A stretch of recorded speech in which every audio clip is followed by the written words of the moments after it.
What's up, guys? So this is the continuation of everything that's making the cut to be included in my backpack.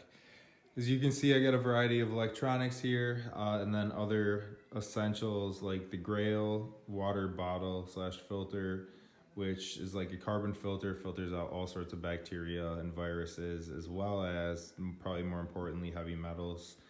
And I have the drum light reservoir that I'm gonna put it in. Once I'm done filtering it, it will be nice to have more than just 16 ounces at a time. I'm not used to that. Some snacks, some beef steaks, and cheese, cracker, crisp things. This super nice fanny pack that came in handy last time. A couple masks or a scarf, and a change of clothes is for as soon as I get off the plane. And then a couple hard drives and these headphones, as well as a dot kit, this LL Bean one, which is super nice travel bag. Like, it hangs up from pretty much, you can find it something to hang it on, and it's like really convenient and it fits a lot of things really nicely. So I'll put a link for that in the description.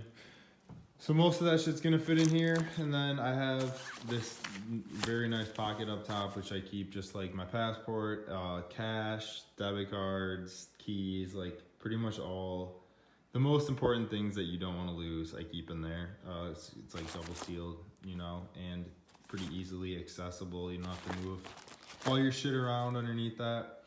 And then I have like, let's see here, I have the crypto hardware wallet in here, and then I have just this basic adapter for an iPhone for headphones, and it also is a charger, which I got off Amazon for like $8. It's very convenient to have.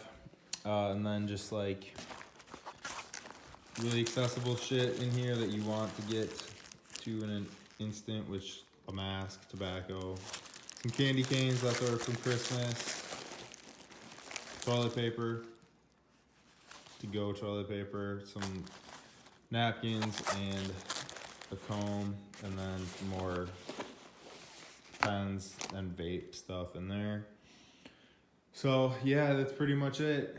Catch you guys on the next video. On the flip side.